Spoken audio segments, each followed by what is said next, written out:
Before we begin, please be advised that this episode contains graphic descriptions of violence as presented during the trial. Please take care while listening. It's Friday, January 17th, 2025, day 5 of the trial. If you've been following along, you know that day 4 of the trial was brutal. We saw the autopsy photos, heard the forensic details, and imagined the unthinkable as medical examiner Dr. Stephen Cogswell walked us through the condition of Jasmine's body inside that suitcase. I didn't have time to process it in the moment, and I didn't want to think about it after we left the courthouse, alone in my silent hotel room. But when my eyes finally closed that night, I couldn't think about anything else. During Dr. Cogswell's testimony, when the pictures of Jasmine's body were shown, I made an intentional decision not to look at the features on her face, instead focusing only on her wounds. I'm not exactly sure why. Maybe it was out of respect. Maybe it was my way of staying somewhat detached so that I could do my job. I know everyone who sat through the testimony yesterday left the courtroom heavy, not just by what happened to Jasmine, but with the realization of how intentional it all was.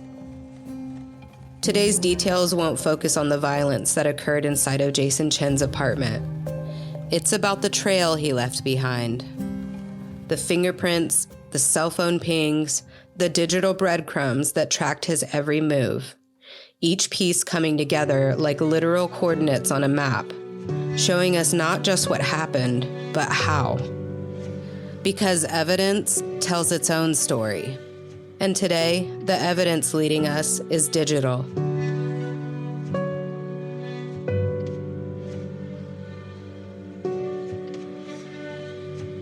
This is Sequestered, a juror's perspective on the murder trial for Jasmine Pace. I'm Sara, juror number 11. Each episode, I'll take you inside the courtroom, behind the scenes, and into the weighty moments of this trial as we honor Jasmine's life and navigate the complexities of seeking justice. Let's begin. This is episode 6. The evidence tells the story.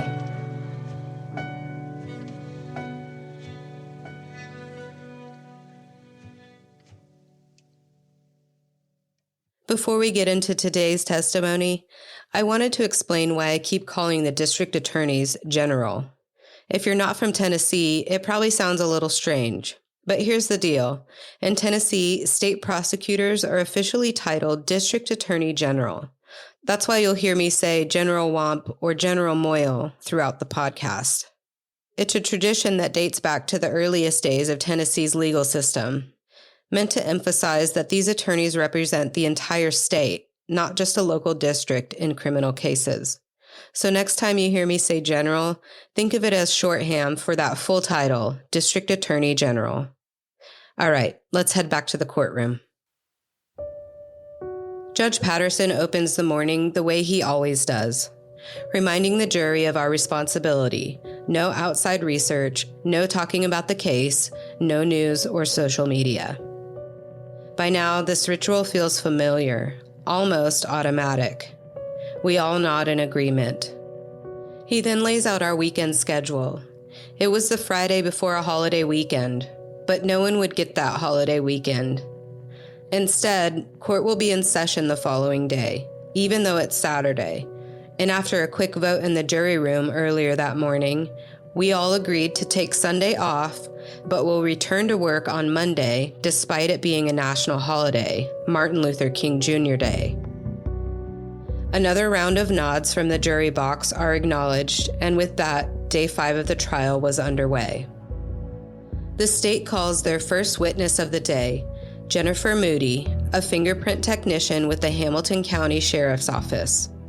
Her testimony is quick and straightforward. She explains to the jury how fingerprints are collected, stored, and compared. It's not flashy, but it's foundational, setting up the state's next witness with finesse. Every smudge and swirl could be a clue, and Moody's job is to make sure those clues get documented the right way. Next on the stand was Lieutenant David Franklin of the Chattanooga Police Department.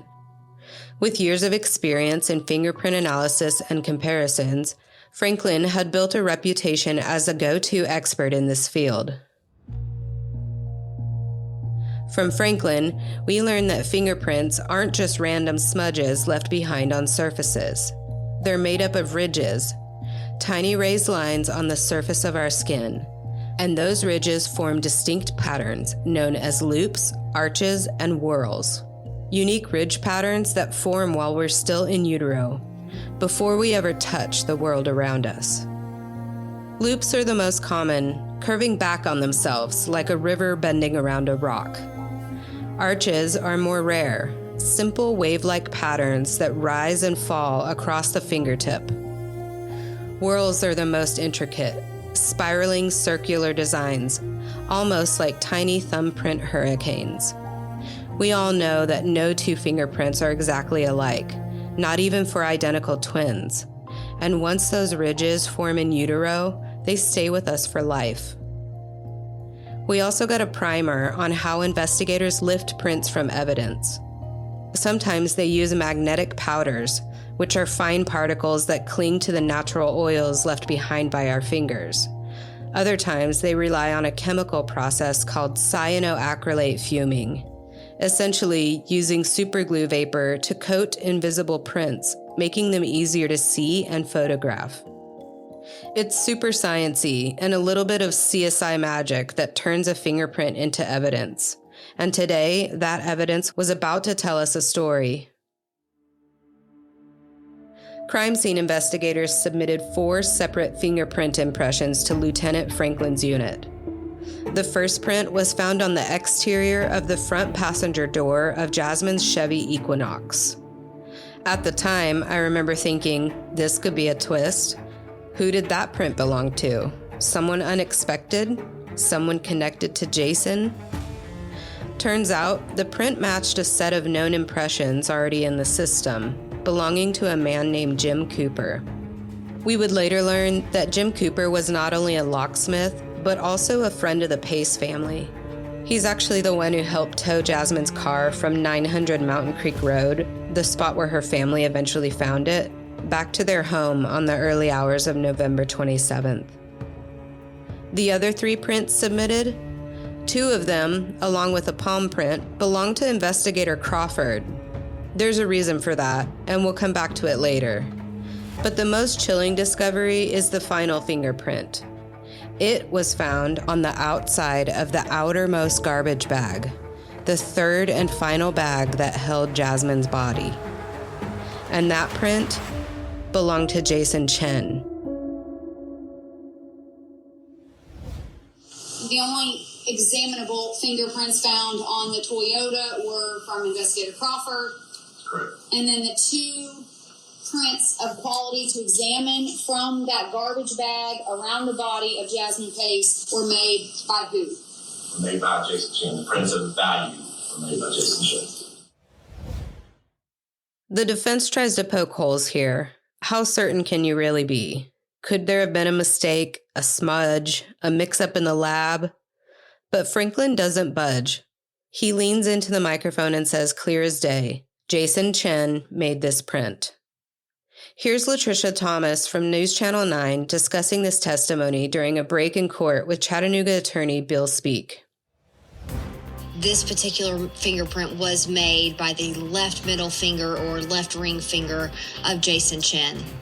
Certainly. So fingerprints are considered unique, and if you get complete fingerprints, the expert would have talked about this. There's going to be so many points that they would look for on a fingerprint. If you just have 1 or 2 points on a fingerprint that are similar or matching, that would not be enough for a positive identification.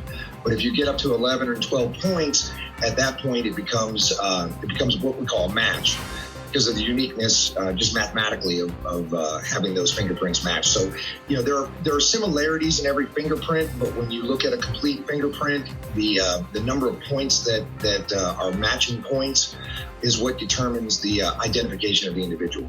And that's what we're seeing now from this Chattanooga Police fingerprint supervisor that testified this morning. And then something that I didn't realize, each one of these cases is then corroborated by another person that doesn't know what the first person came up with. So they look at the two things again to match. And in this case, the second person also said that he believes those fingerprints on the garbage bag that contained Jasmine Pace's body were those of Jason Chen. Fingerprint evidence is powerful, but digital forensics, that's where the case really starts to close in. Next on the stand was Investigator Mark Hamilton, the state's expert in cell phone data, GPS tracking, and radio frequency analysis. It became immediately clear that his testimony wasn't supposed to happen until after the lunch break, because instead of a suit and tie, Hamilton arrived in casual office attire, having been summoned straight from his desk at the DA's office.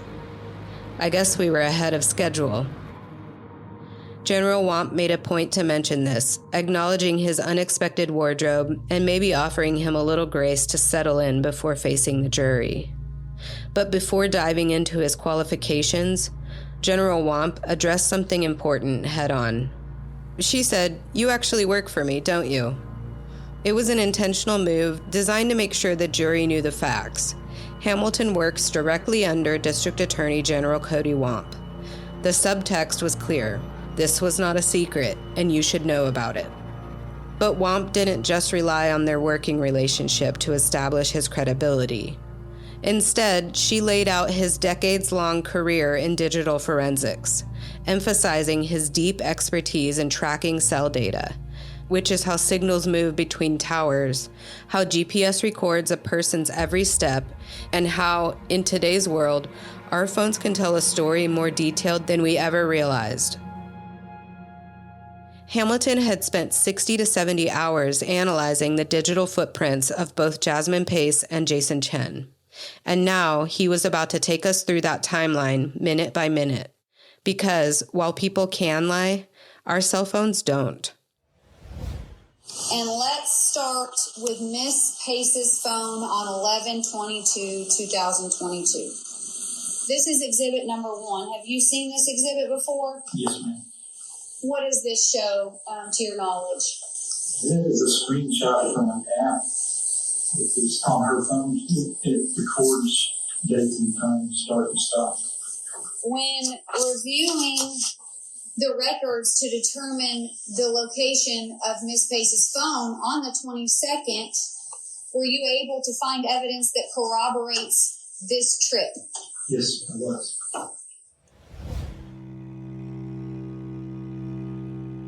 On November 22nd, cell phone data shows Jasmine departing her home in Hickson, Tennessee at 11:27 p.m. and arriving at Jason Chen's apartment at 11:42 p.m. At 2:18 a.m. on November 23rd, Jasmine's phone sends a location pin to Katrina Bean's cell phone. At 10:40 a.m. the morning of November 23rd, Jason and his phone heads to Walmart. Hamilton reveals that Jasmine's phone is also traveling with him. Okay, so we're still going chronologically, okay, Mr. Hamilton? Yes, ma'am. So after this, at some point in the morning hours of 11:23, did Mr. Chen's phone travel to the Walmart? Yes. From your memory, was that travel around 10:40 in the morning? I believe it was this one. Now, did Miss Pace's cell phone travel from Tremont to Walmart as well? It did. Once again, General Cody Wamp pulls up the video footage. Jason Chen casually walking through Walmart, wearing his now infamous anything goes hat. She reminds the jury exactly what they're looking at. This isn't some random shopping trip. This is the morning after Jasmine Pace was last seen alive. It's a detail that's almost too absurd to believe. Jason Chen shopping for cleaning supplies and Band-Aids, wearing a hat that seems to mock the very idea of accountability. I mentioned that Jason had Jasmine's phone with him at this point. Hamilton points out something interesting. Where Jason went, Jasmine's phone went too. Until just like that, it went dark. Womp asks, if a phone is turned off or a SIM card is removed, would her phone have gone dark? And Hamilton confirms that it would. DA Womp then asks where Jason Chen goes next. Based on cell phone records, his location was at Walgreens at 1:41 p.m., corroborated by the video of Chen walking into Walgreens. At this time, Jasmine's phone is still off. Then, around 4 p.m., both phones ping from the same cell tower. Are you aware of any activity that you found on both of their cellular records around this time? Yes, ma'am, you text me. And who was that text message from and who was it to? It was from Jason Chen to Jasmine Pace. If that was hard to hear, Hamilton said that a text message was sent from Jason Chen to Jasmine Pace at this time. Remember this one? Hey, are we still good for dinner tonight? Approximately 3:50 something, that both of their phones showed back up in downtown Chattanooga, correct? Yes, ma'am. Are you able to tell the jury if Miss Pace's phone had been on immediately before that, or is this the first time you see it back on? No, it had been on for a little while. Okay. His was off and hers was on, and it was driving around the city. Is it fair to say hers was coming off and on Yes. for the first part of the day on 11/23? At this point, Womp takes us back to Suck Creek Road, and Hamilton confirms something chilling. For the second time, Jason Chen's phone data shows him driving up and down Suck Creek Road. It's hard not to wonder why. Was he scouting, searching for the perfect spot? Presumably, he was looking for a place to dump that suitcase. At 5:08 p.m., Jason Chen returns to his apartment at 110 Tremont. And then we see it. The footage we've now seen so many times, it's burned into memory. At 5:59 p.m., Jason Chen is seen exiting the front entrance of the lofts at Tremont, pulling a heavy suitcase up a handful of steps, then rolling it down the sidewalk before he disappears out of frame and into the parking lot. I want to pause here for a minute to talk about this surveillance footage. The video comes from the Arctic cam mounted at the corner of Tremont and Fraser. It's angled straight down Tremont Street, with the lofts at Tremont visible on the right-hand side. The front entrance to the apartment complex sits slightly below sidewalk level, with a short set of steps leading down to the door. In the footage, you see a figure at the base of those steps, struggling to make his way up. We immediately recognize him. By now, the state has done a meticulous job painting out the identifiers. His anything-goes trucker hat, his clothes, his movements. As Chen reaches the top step, you can see he's dragging something behind him, and then the suitcase comes into view. When the suitcase hits the sidewalk, there's this moment. Chen's arm drops under the weight of it. He readjusts, finds his grip, and starts pulling it towards the camera's view before disappearing into the parking lot. That suitcase wasn't empty. If you've ever traveled, you know most airlines cap checked bags at 50 pounds. Now imagine doubling that. That's what Jason was hauling up those stairs and down Tremont Street. After the trial, my producer and I made the trip to Chattanooga, and 110 Tremont was the first place we visited. Seeing it in person, this building that had become a central character in Jasmine's story, was surreal. When we were pulling out of the back parking lot by the dumpsters, I saw those steps and the sidewalk. The exact spot where Jason pulled that suitcase. Here's a clip from that day. Describe how you feel seeing it in person. Yeah, this is pretty surreal. My heart is beating being here. Just seeing the sidewalk that he walked, the steps that suitcase got pulled up, and seeing the footage of like his arm drop when the weight of that bag got rolling. You could just tell it was so heavy. even though we know she was only 98 pounds. Like, most suitcases are like 50 pounds. So that was twice as heavy as like the average suitcase you would travel with at an airport. And anyway, it's just pretty crazy to be seeing the sidewalk where we saw the footage of him rolling her out of the Tremont apartments. After Jason rolls the suitcase into the parking lot, the Arctic cam captures the next piece of the puzzle. A 2018 gray Toyota Camry pulls out of the lot. Behind the wheel, Jason Chen. The camera shows him turning right onto Fraser Avenue, leaving the lofts at Tremont behind.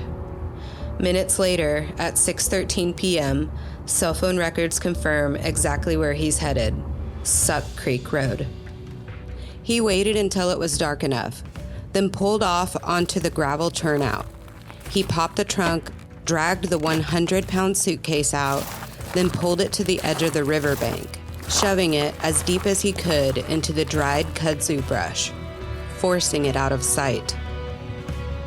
20 minutes later, at 6:33 p.m., Jason Chen leaves Suck Creek Road and the body of Jasmine Pace and drives back to the Walmart he visited earlier that day. He arrives in the Walmart parking lot, and at 6:49 p.m., Jasmine's phone goes dark.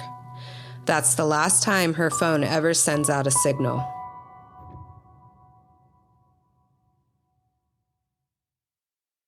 We know Jason kept her SIM card, but just to be clear, Jasmine's actual phone has never been found.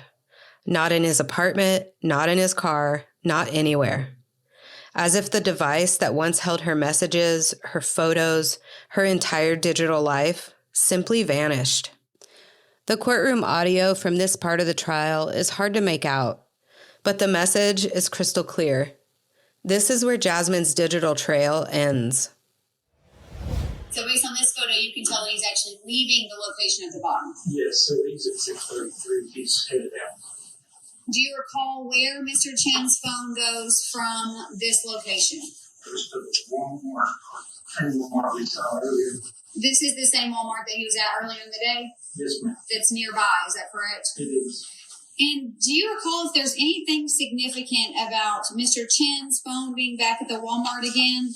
There is, because Nathan Pace's phone reappears at the Walmart. So when you say reappears, what do you mean? It's been dark. At 7 p.m., Jason Chen walks into the Walgreens on Market Street in Chattanooga. Footage from the store and his cell phone records confirm it.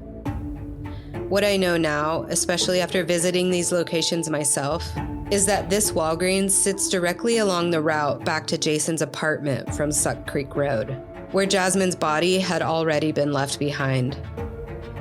After a quick stop in the Walmart parking lot to handle the final details of her never-to-be-seen-again phone, Jason makes one more stop at this Walgreens on Market Street before returning to his apartment just a few blocks away.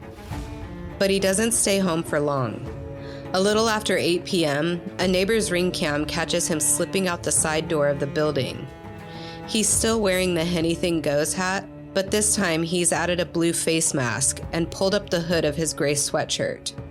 Moments later, the Arctic cam captures a masked figure wearing a red and white trucker hat and a hooded gray sweatshirt pulling out of the apartments in a white Chevy Equinox and turning right onto Fraser Avenue. That's Jasmine's car, and Jason is driving it. But he's not out to run errands. No, he's driving to 900 Mountain Creek Road, where he'll abandon the vehicle. The same place Jasmine's family will find it just 3 days later, desperate for answers. And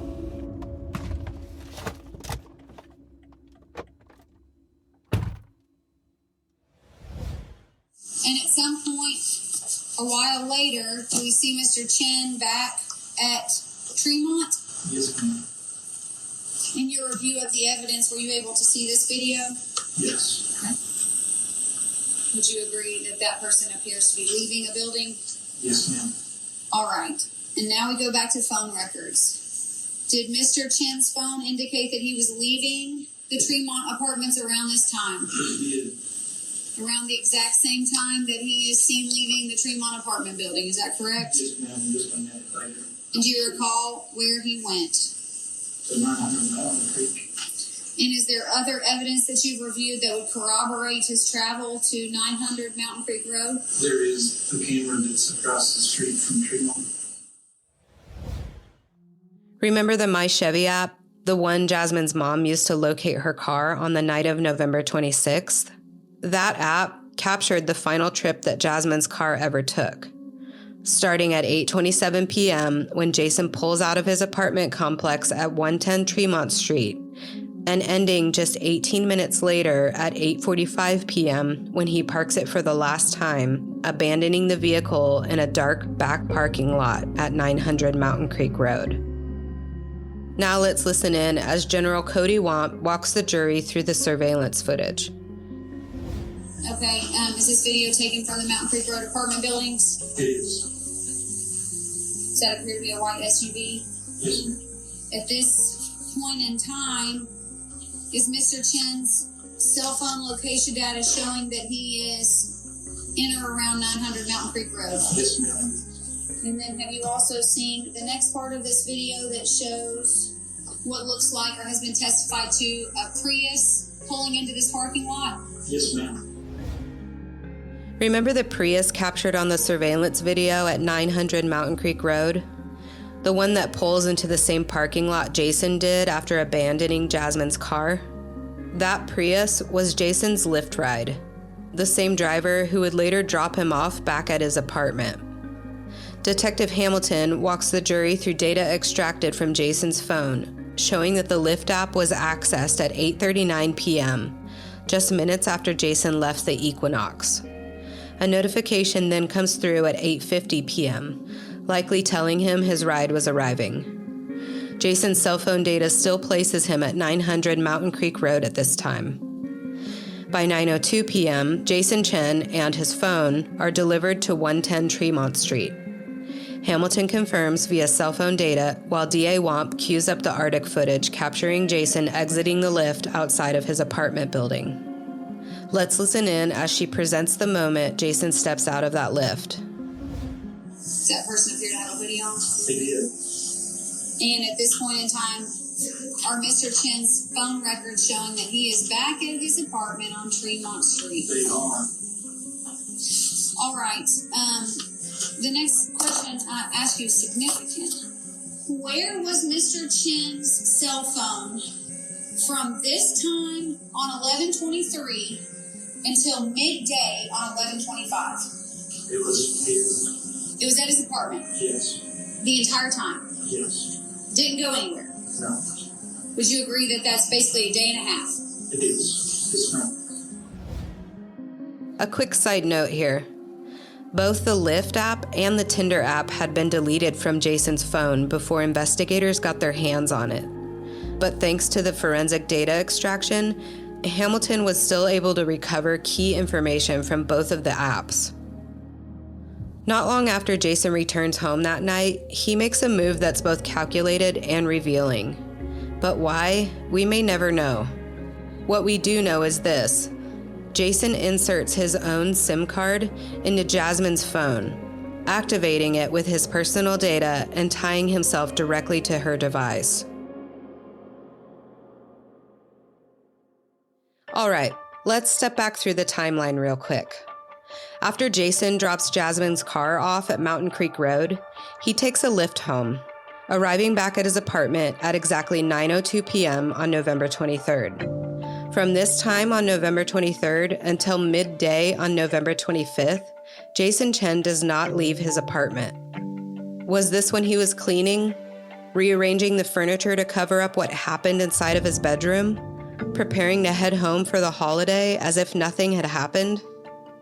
By this point, remember, Jason had made 3 separate trips to Walmart and Walgreens, stocking up on supplies. Jasmine's body and the suitcase were already left behind on Suck Creek Road.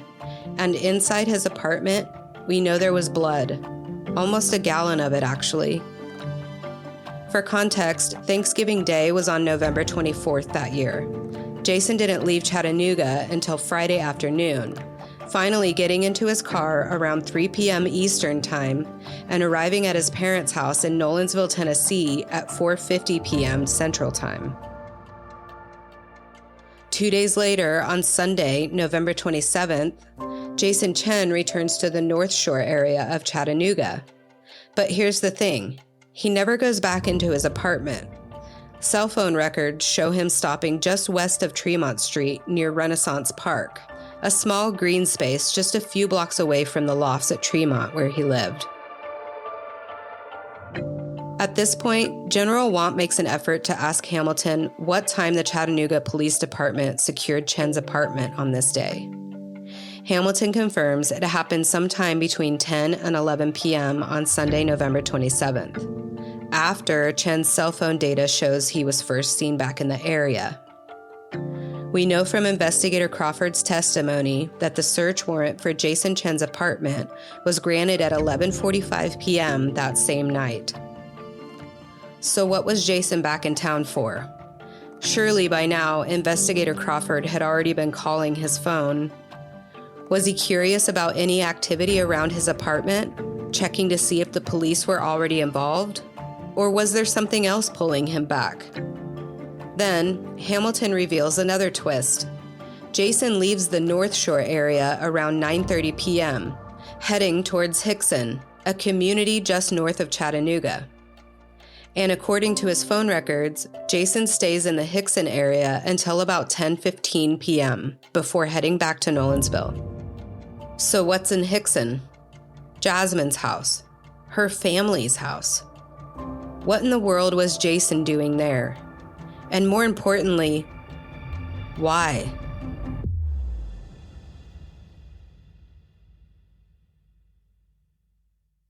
Next, the state shifts the jury's attention to Jasmine's phone activity. More specifically, her text messages and app usage in the hours after she was last seen alive. What Hamilton uncovers is deeply unsettling. At 4 a.m. on the morning of November 23rd, Jasmine's phone received a series of notifications. They were password reset requests for her banking apps. And by 9:52 a.m. that same morning, Jason was already back on Tinder, messaging somebody new. He sends this message to a person named Victoria. So I guess we're dating now. Victoria responds, Ha, really? Why is that? Jason didn't stop there, though. He also reached out to 2 other women on Tinder that same morning. I keep thinking about these women, he messaged. As far as they knew, it was just flirty banter on a dating app. I mean, how could they possibly know that the guy messaging them had just murdered his girlfriend? Her lifeless body was still laying on the floor of his bedroom. As Investigator Hamilton's testimony continues, he shares even more text data recovered from Jason Chen's phone. I was actually glad I could watch this part back, because there was just so much information flying at us during this part of the trial, texts and dates and times and different time zones. It was nearly impossible to keep up with in the moment. So it wasn't until rewatching it for this episode that I fully caught on to what DA Wamp was getting at with this next group of messages. But before we get there, Hamilton also confirms something that directly contradicts the defense's opening statement. He testifies that the Tinder app on Jason's phone was not accessed at all on the day of November 22nd. That's a direct conflict with what the defense had claimed about Jasmine becoming upset after seeing Tinder messages popping up on Jason's phone that night. With Wamp's leading, Hamilton then shifts and explains to the jury that we're looking at a text thread from Jason Chen's phone, a group chat between Jason and his gamer friends. Around 9:30 p.m. on November 23rd, a handful of texts roll in. The guys are checking in to see who's available and who's getting on to play tonight. Wamp points out that all of these texts are being read by Jason as they come in.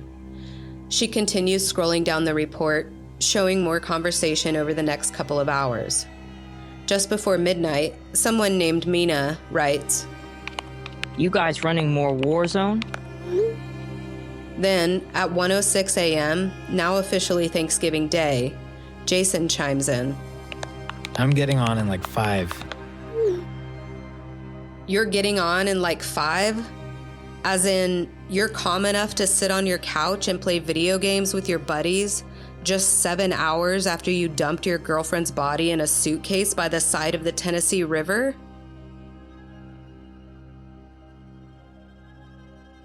There's a short mid-morning break at this point, and although I had no idea at the time, the defense used that break to submit a motion, a move that would quietly set the stage for what was coming next. A motion is a formal request made to the court asking the judge to rule on a specific issue. In this case, Mr. Weiss filed a motion requesting that the entirety of the text messages between Jasmine Pace and Jason Chen be admitted into evidence. With the jury now out of earshot, the courtroom quickly turns into a legal tug-of-war, Weiss arguing for full transparency, while Womp raises serious concerns about their relevance. They go back and forth over whether these texts, even the ones from a year before Jasmine's murder, are actually hearsay. Then, DA Womp plants her feet and calls it out directly, saying, "We just received this motion approximately 4.5 minutes ago." Judge Patterson appears open to admitting the full 240 pages of text, but General Womp pushes back, hard, arguing that messages from 2021 have nothing to do with the murder of Jasmine Pace. She also makes one thing crystal clear.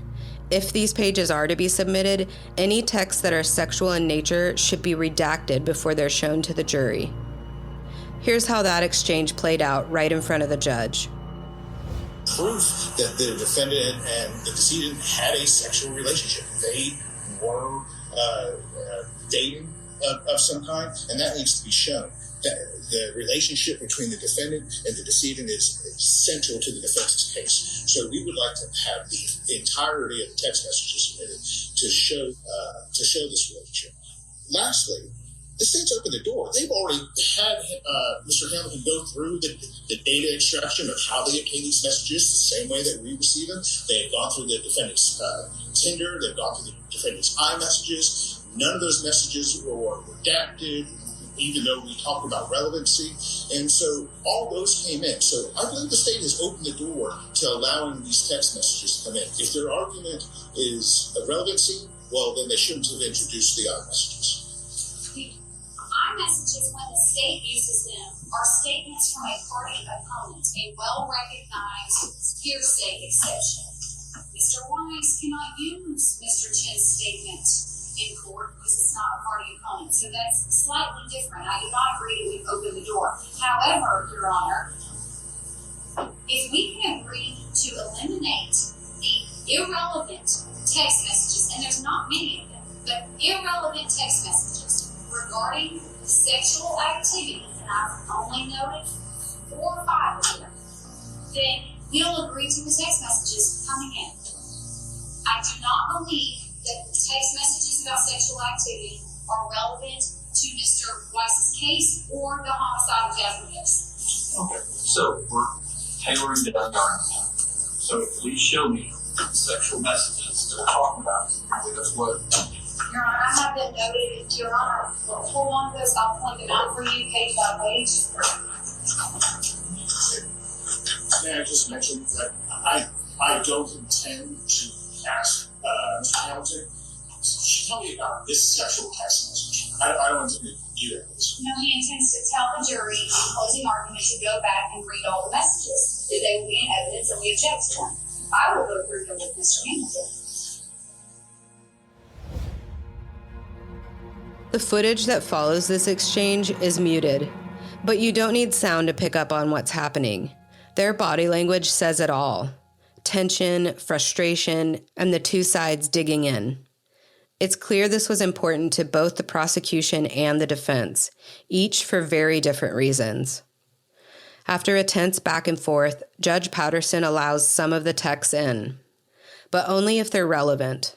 The jury never saw the messages that were sexual in nature, and honestly, we didn't need to. What's interesting is, Those 240 pages of text messages were actually the very first thing I reached for when the evidence box was brought into the jury room during our deliberations. There was no way I could have read through it all, but I wanted to see for myself if their relationship really looked as lopsided as the defense claimed.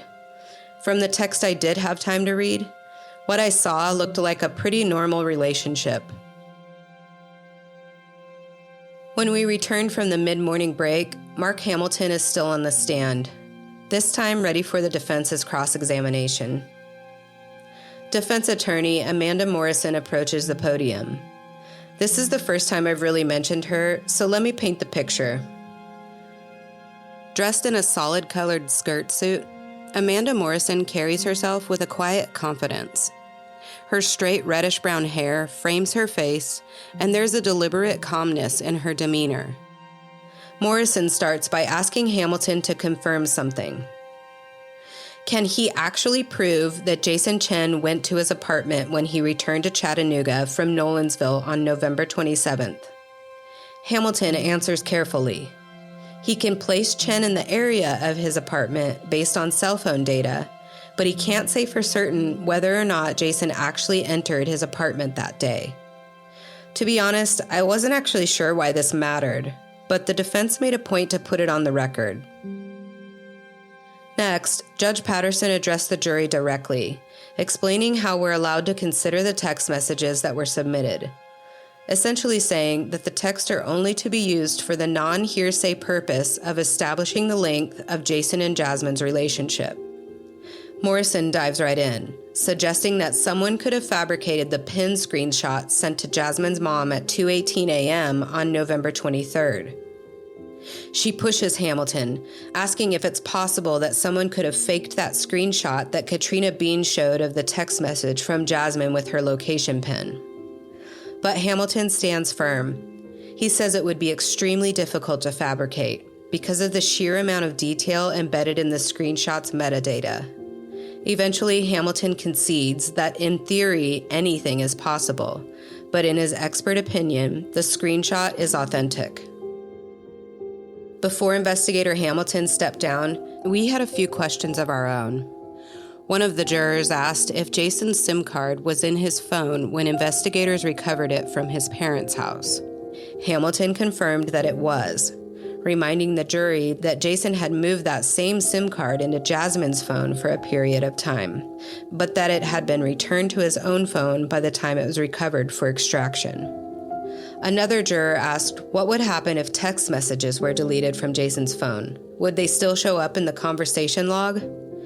Hamilton explained that, depending on the make and model of the phone, the log would be able to tell that a message had been deleted, but that the actual content of those messages would likely not appear. As Hamilton's testimony came to a close, investigator Zach Crawford would be called back to the witness stand, serving as the final witness of the day. DA Womp recalled him, and he was sworn in for a second time. She started by addressing a point the defense had raised earlier, asking Crawford to explain why his own palm and fingerprints were found on the hood of Jason Chen's car. Crawford admitted that during the search of Jason Chen's parents' house, he accidentally touched the vehicle, explaining that the tight space around the car, packed with his family's belongings, made it difficult to avoid, and he accidentally fell forward, bracing himself on the hood. He was careful to mention that this was the first time his fingerprints had ever shown up on a TBI report.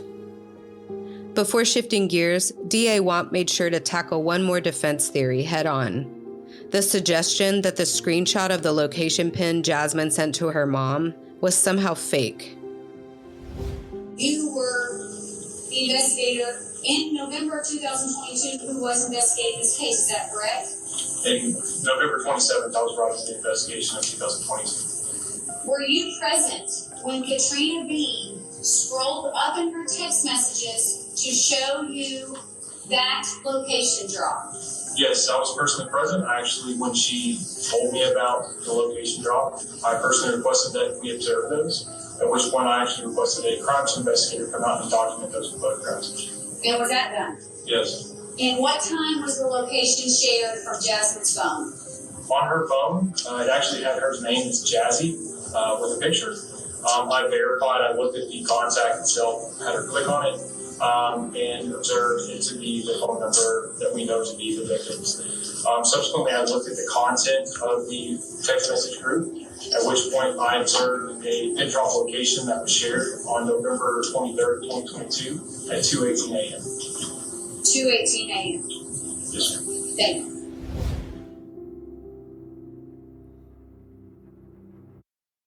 Next, General Wamp shifts her focus, turning the jury's attention to text messages between Jason Chen and Jasmine Pace. Investigator Crawford walks us through their text message history, explaining how their conversations started briefly in November of 2021, then dropped off completely until April of 2022. And here's something interesting. When their messages resumed in April of 22, Jason actually reminded Jasmine that they had originally matched on Bumble the year before, not Tinder. Another direct contradiction from what the defense claimed in their opening statement, that the two of them had met on Tinder. From there, Crawford explains their messages show no arguments or signs of conflict, just casual conversations as they started seeing each other more regularly. Jason frequently asked Jasmine to come over, and their relationship seemed to progress naturally. By late October of 2022, Jason had even invited Jasmine to go to Chicago with him, a trip they eventually took together. As Wamp and Crawford take the jury through these text messages, we begin to see how their relationship evolved, from casual conversation to planning trips together. I want to take you through some of the key moments of their conversation, exactly as they were written. On November 1st of 2022, Jason liked a text that Jasmine sent him around 11 a.m. Here's Jasmine's actual message, read in an AI-generated voice. Oh, and you should go on the Sut Creek Drive before all the leaves are really dropped. This was one of the most chilling moments of the trial for me. I've mentioned this text message before in an earlier episode. Jasmine either spelled the street name wrong or maybe it was autocorrected, but the typo didn't matter. What mattered now was Jason's reaction to it. Because only 22 days later, Jason wouldn't just take that drive on Sut Creek Road. He would leave Jasmine there. But let's not get too far ahead of ourselves here. Let's back up to that trip to Chicago late in October. Here's a bit of the text conversation leading up to that trip. On October 10th at 9:10 p.m., Jason sends this text to Jasmine. How's the Chicago update look like? Let you know by noon? Plus, I said I would get it to you by Monday before you were going to your parents for the next couple of days. I don't want to bother you while you're out there. Yes. My answer is yes. I got it worked out in my office covered while I'm gone. Mark me as coming with you. And excited. Just a couple weeks later, they actually take this trip to Chicago together, even stopping to visit an uncle of Jasmine's that she had never met. By mid-November, their conversations continued with casual back-and-forth texting. There were gaps of time where they didn't talk for a few days, but nothing unusual. Then, on November 18th, Jason sends Jasmine a more suggestive message. I'm heading home now if you want to come over for some fun shower time and cuddles for a bit. Oh, nice. Just cuddles. Maybe shower time? I really haven't been feeling too well. Okay, I'll babysit you for a bit. Jasmine reacted with a laugh to that last text from Jason, and by 7:18 that night, she had arrived at his apartment. On November 20th, Jason sends a text to Jasmine about how she inspired him to get donuts that morning. They exchanged casual dialogue, then he asks her, What are you doing this Wednesday, by the way? At this point, DA Wamp pauses and turns to Investigator Crawford. She asks him a simple but deliberate question. Would you agree that November 20th of 2022 is just 2 days before November 22nd, 2022? Crawford agrees. She continues, asking him to confirm what day of the week was November 22nd, 2022. Crawford replies, Tuesday. Wamp follows up again. And that would mean November 23rd was a Wednesday? Crawford again agrees. With that timeline locked in, General Wamp returns to the text messages. What are you doing this Wednesday, by the way? Let's get a light workout in and then go for dinner and drinks.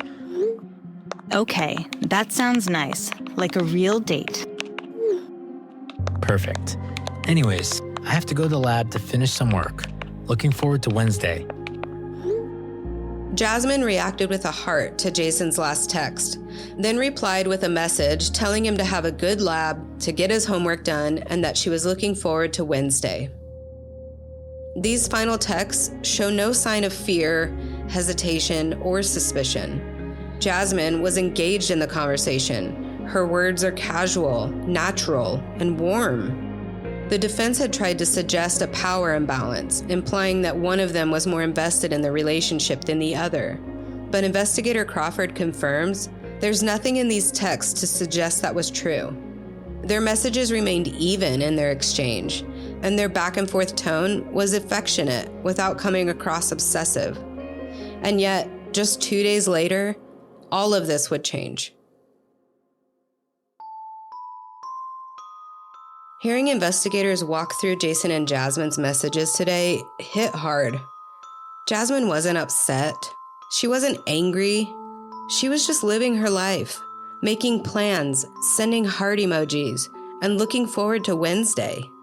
And then she was gone. It's haunting to think about. These weren't the messages of someone who was afraid or planning an escape. She wasn't breaking up with Jason. She wasn't even pulling away from him. Jasmine had no idea what Wednesday held in store for her. She had no idea that on Tuesday she would lose her beloved grandmother. And she definitely had no idea that just hours after that, her own life would be taken from her. Next time on Sequestered, the state rests its case. After everything we've seen, the fingerprints, the timeline, the chilling digital evidence, one question remains. What will Jason Chen's defense have to say? There was a scream that startled me out of my sleep. I checked my phone to see the time because I was going to call 911. It was around 2 a.m. There was a voice that was screaming words. The words I couldn't understand fully. Was it a male voice? A female voice. You don't want to miss episode 7. It's about to get complicated.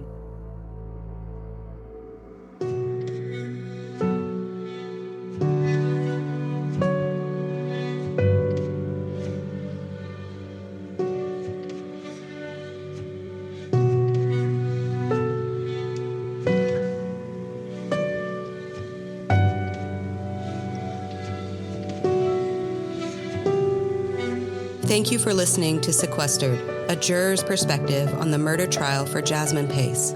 Each episode brings us closer to understanding the trial, the people involved, and the weight of seeking justice. If this story speaks to you, please follow, share, and continue the conversation with us. Jasmine's story deserves to be remembered. This is a BP production. The show is written, edited, and produced by me, Sara Reed, with co-production by Andrea Clyde. News clips featured in this episode were sourced from WTVC News Channel 9, Local 3 News Chattanooga, and the Law and Crime Network. Music and sound design are curated to reflect the gravity and sensitivity of this story, and with the intent to honor Jasmine, her family, and the community affected by her death. For more information or to connect with us, visit sequesteredpod.com or follow us on Instagram at sequesteredpod. Thank you for listening. Until next time, stay curious and stay safe.